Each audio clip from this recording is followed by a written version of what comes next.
The ship appears on the horizon at dawn. You've been watching the water for 3 days, sleeping in shifts, stomach tight with hunger, and something else. Something that feels like the edge of a decision you can't take back. The older men around. You don't talk much. They clean their weapons. They eat in silence. And when the ship gets close enough to see the flag, one of them looks at you. That's it. Just a look. You already know what it means. Level 1, the recruit. You didn't choose this the way you choose a job. You chose it the way you choose to breathe when you're underwater. There were no options left. The fishing dried up. The debt didn't. And someone, a cousin, a neighbor, a man with a boat and a proposition, told you there was another way. So here you are. You're handed a rifle that's older than you and told to stand at the back. You're told not to speak unless spoken to. You're told that if you do exactly what you're told, you'll eat tonight. That's the whole deal. That's the whole contract. You don't have a title. You don't have a cut. You're cargo that can hold a weapon. The men around you have been doing this for months, some for years, and they treat you the way anyone treats the new one. Not with cruelty, not with warmth, but with the particular indifference of people who aren't sure yet if you'll last. First boarding is nothing like what you expected. There's shouting. There's the sound of grappling hooks on steel. There's a crew of merchant sailors with their hands up, eyes wide, looking at you like you're the worst thing they've ever seen. You point the rifle. Your hands don't shake as much as you thought they would. You don't know if that's courage or shock. You get $200 for that first job. US dollars, folded and handed to you without ceremony. You tell yourself it's temporary. You tell yourself you'll do it 3 more times and then you'll have enough to leave. You tell yourself a lot of things standing there on a boat that smells like diesel and salt water and someone else's fear. The older men don't say anything. They've heard it all before. Level 2, the foot soldier. 3 months in, you've stopped counting the ships. You know the routine now.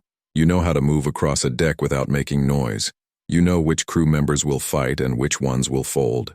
You know how to read a cargo manifest and which items are worth taking versus which ones slow you down. You've been given a radio. That's the promotion. That's how you know you've moved up. Not a ceremony, not a conversation, just a piece of equipment that means someone needs to be able to reach you. Your cut is now $800 a job. Sometimes more, depending on the haul. You've stopped thinking about it as stealing. That word belongs to a different life. This is the water. This is the game. These are the rules of the game. The ships come through. You take what you can. The men who own those ships are in offices in Rotterdam and Singapore, and they'll never feel it, not really, not the way you felt every missed meal, every letter from the bank, every day watching. The sea give you nothing. That's what you tell yourself. It works most of the time. There's a moment, around month 4, when a captain, older man, gray beard, Norwegian or something, looks at you and says something in a language you don't understand. But the way he says it, you understand it. He's not scared. He's tired. He's looking at you like he's seen 100 versions of you. You look away first. That's the thing nobody tells you. The job doesn't make you hard, it makes you good at looking away. Level 3, the operator. You've been recommended. That's the word they use. Recommended. It means someone with more authority than you has said your name to someone with even more authority, and that chain of quiet endorsements has resulted in you sitting across from a man named Hassan in a room that smells like cigarettes and strong tea. Hassan doesn't look like what you expected. He's calm, soft-spoken. He asks you questions about logistics, approach angles, communication blackouts, Coast Guard patrol schedules, and you answer them and you realize halfway through that this is an interview. You are being evaluated. You get the role. Now you're coordinating. You're not just on the boat. You're deciding who's on the boat. You're picking the target. You're watching the shipping lanes on a laptop that cost more than you made in 6 months of fishing, and you're identifying the right vessel, the right moment, the right crew.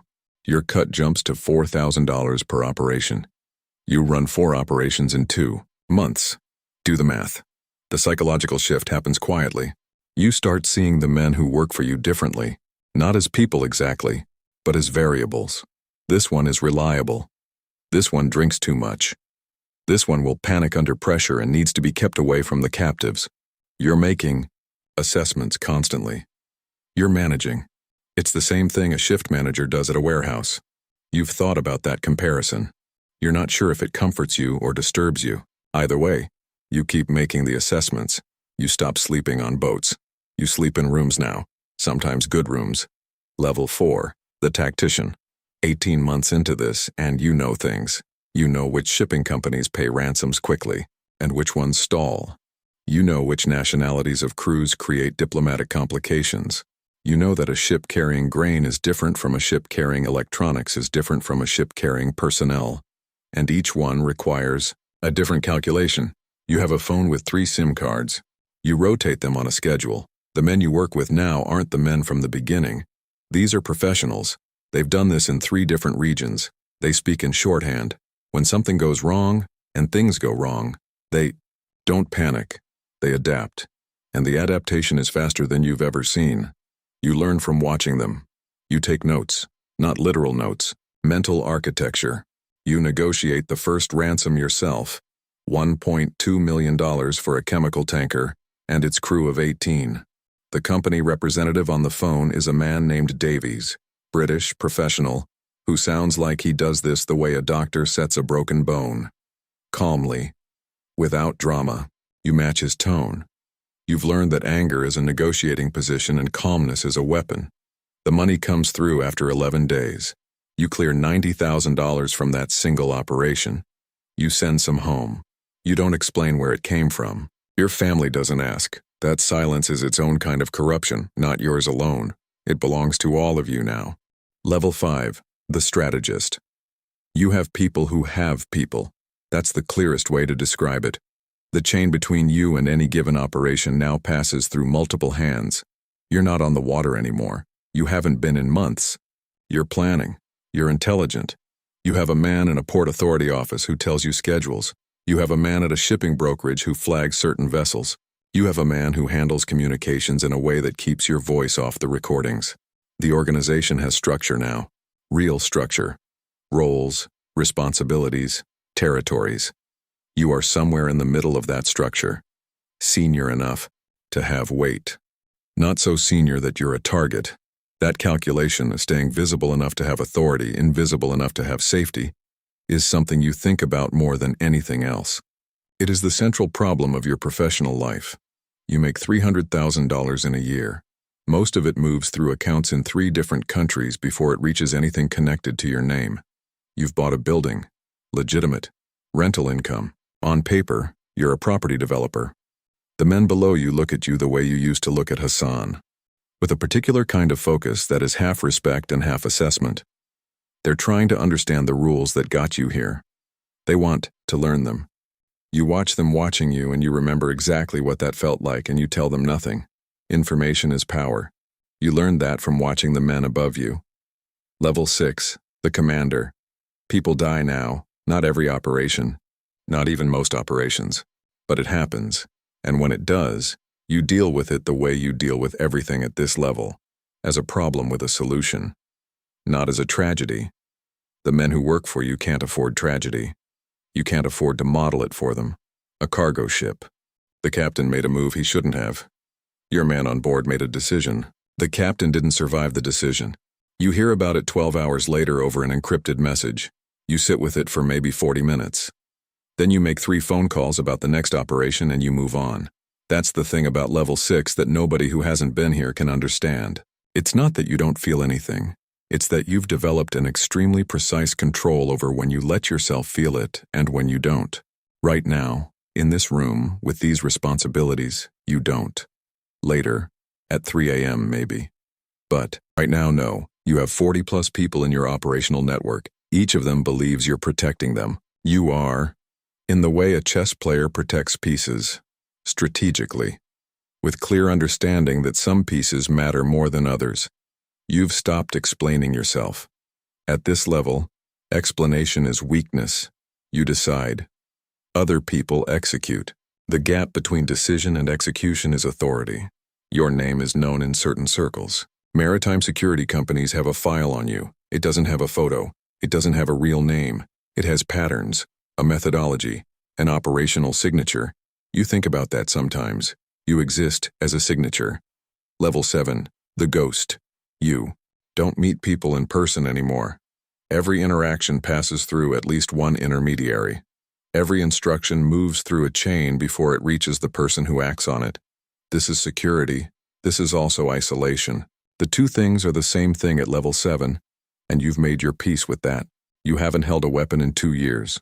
You haven't seen the ocean in 11 months.